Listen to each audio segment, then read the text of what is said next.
Assalamualaikum warahmatullahi wabarakatuh. Kami dari tim Negosio izin mempresentasikan hasil kerja kelompok kami mengenai studi kelayakan bisnis. Namun sebelum itu, izinkan kami terlebih dahulu untuk memperkenalkan anggota atau tim kelompok Negosio ini. Yang pertama, saya bernama Nepia Nur Karisma dengan NPM 4112120004. Lalu selanjutnya ada rekan saya yang bernama Wahyu Rivaldi dengan NPM 4112120003. Dan yang terakhir rekan saya bernama Wira Aditama dengan NPM 4112120013. Nah, seperti yang tadi disampaikan, kita akan membahas studi kelayakan bisnis. Namun sebelum itu, saya akan menjelaskan tentang apa sih studi kelayakan bisnis itu. Jadi, studi kelayakan bisnis ini adalah suatu kegiatan yang menilai apakah usaha yang dirintis ini sudah cukup dan layak atau belum. Maksudnya adalah suatu kegiatan yang membahas mengenai aspek-aspek apa saja yang harus diperhatikan sebelum memulai bisnis atau usaha. Sebab di dalam studi kelayakan bisnis ini dijelaskan beberapa poin, dimulai dari tujuan, tahapan, aspek-aspek apa saja yang harus dilakukan, dan sebagainya. Nah, aspek-aspek ini menyangkut beberapa hal, dimulai dari manajemen, keuangan, dampak sosial, dan sebagainya. Selain itu, di dalam studi kelayakan bisnis ini juga diterangkan beberapa teknis dan cara pemasaran. Jadi, para pelaku perintis usaha akan mengetahui cara pemasaran yang benar dan tepat itu seperti apa. Nah, berikut ini adalah tujuan dari studi kelayakan bisnis. Di sini ada beberapa tujuan yang harus diperhatikan dari studi kelayakan bisnis. Yang pertama adalah untuk mengukur peluang keberhasilan bisnis. Jadi, dengan melakukan studi kegiatan bisnis ini, kita bisa mengetahui apakah bisnis yang akan kita rintis ini akan berhasil di pasaran atau tidak. Apakah bisnis yang akan kita rintis ini dapat bertahan dalam jangka waktu yang cukup panjang atau tidak. Sebab pada saat melakukan studi kelayakan bisnis, kita akan melihat pasar kita itu seperti apa. Sebab kita akan melakukan observasi ke lapangan terhadap bisnis yang akan kita jalankan. Yang kedua adalah untuk menganalisis kelayakan usaha yang akan kita rintis. Jadi dengan studi bisnis ini kita dapat mengetahui bahwa bisnis yang kita rintis itu sudah sesuai dengan apa yang diinginkan dan dibutuhkan oleh masyarakat. Lalu yang ketiga dan yang terakhir adalah untuk membantu meninjau bahwa bisnis yang akan kita jalankan ini dapat bertahan dalam waktu yang panjang. Sebab di dalam studi kelayakan bisnis ini kita dijelaskan dan diberitahu mengenai aspek-aspek apa saja yang harus kita perhatikan. Jadi dengan kita mengetahui aspek tersebut, kita dapat mulai menilai dan memastikan bahwa bisnis kita ini akan bertahan dalam jangka panjang di kalangan masyarakat. Dengan melakukan inovasi, dengan melakukan perubahan, dengan memberikan feedback kepada pelanggan, dan sebagainya. Dan untuk poin selanjutnya mengenai manfaat dari studi kelayakan bisnis akan dijelaskan oleh rekan saya bernama Wira. Terima kasih. Perkenalkan, nama saya Wira Aditama. Saya ingin memaparkan apa saja manfaat dari melakukan studi kelayakan bisnis. Yang pertama yaitu memperkecil risiko kerugian. Ketika menjalankan sebuah bisnis, ada banyak hal yang tidak bisa diprediksi. Oleh karena itu, pembisnis harus mempersiapkan segala hal guna mengantisipasi semua hal yang akan terjadi di masa depan. Dengan melakukan analisis studi kelayakan, pebisnis dapat memperkecil risiko yang dapat terjadi pada perusahaan, baik itu risiko yang bisa dikendalikan maupun risiko yang tidak dapat dikendalikan. Yang kedua ada mempermudah perencanaan bisnis.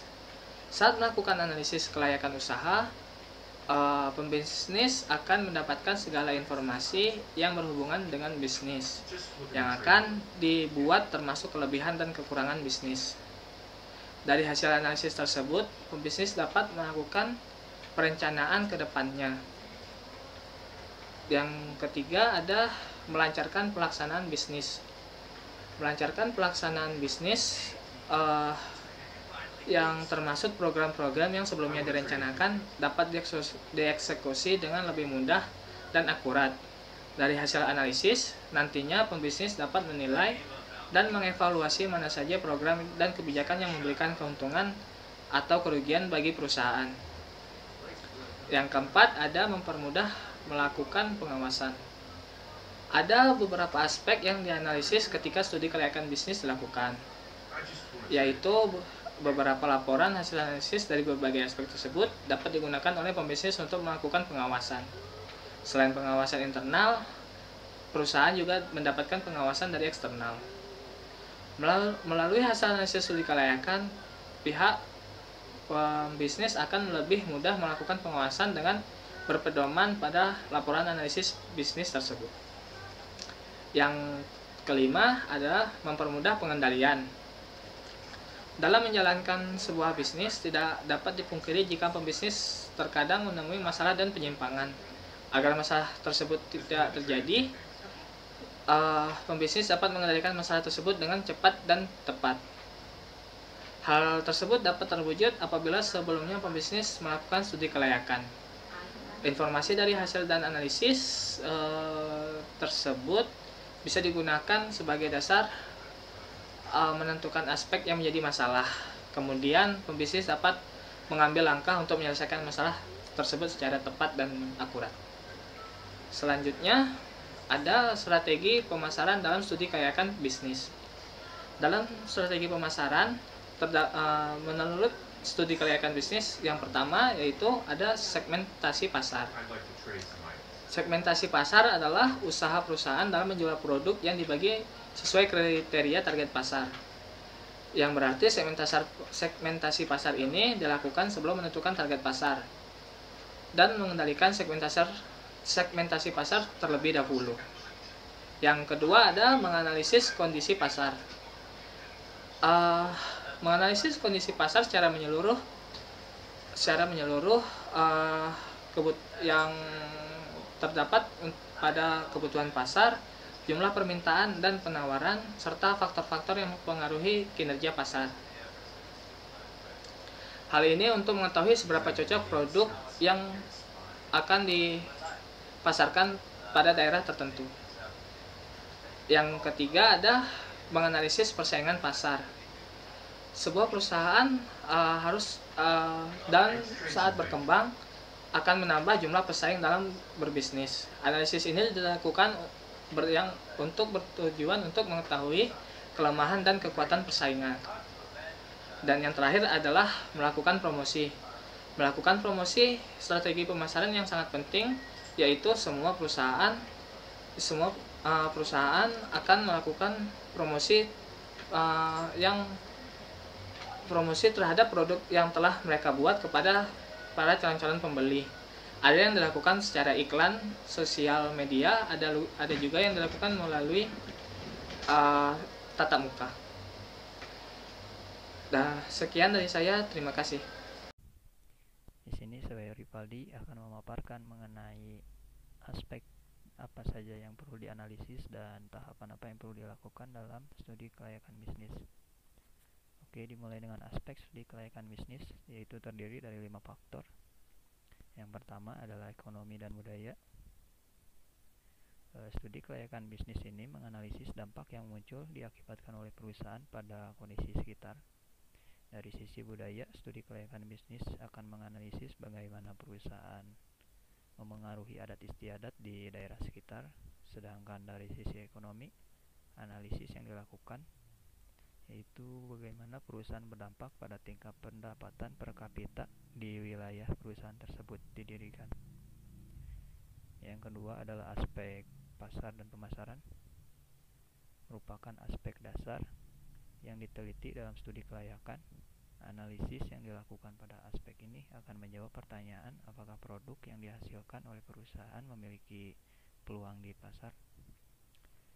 Dan yang ketiga adalah aspek manajemen, di mana aspek ini berkaitan dengan operasional perusahaan, baik itu pembangunan maupun pengembangan.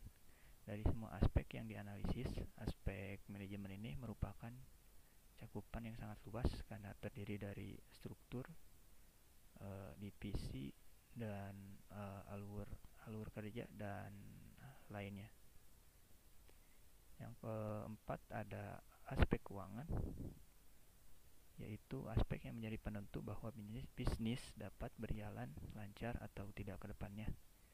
Karena bagi sebagian bisnis, modal adalah hal utama yang harus dimiliki dan diperhitungkan sebelum membangun sebuah bisnis. Yang berikutnya adalah aspek legalitas atau hukum, di mana aspek ini menyangkut pada semua hal yang berkaitan dengan legalitas atau hukum dalam mendirikan perusahaan. Oleh karena itu, legalitas dan hukum ini menjadi aspek yang harus diteliti ketika melakukan studi kelayakan bisnis agar usaha yang dibangun tidak menyalahi aturan yang berlaku dan berujung kerugian baik material maupun non-material.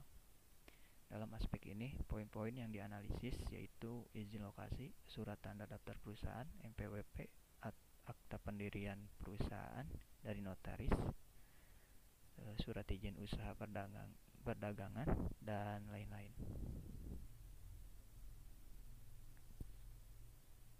Berikutnya mengenai tahapan dari studi kelayakan bisnis ini. Yang pertama adalah penemuan ide. Membangun bisnis bisa dimulai dari ide awal yang mungkin masih perkiraan kasar. Penemuan ide bisa berasal dari masalah yang terjadi di lingkungan sekitar, lalu kita membangun sebuah bisnis sebagai solusi dari masalah tersebut. Yang kedua adalah analisis awal. Penelitian atau analisis awal dilakukan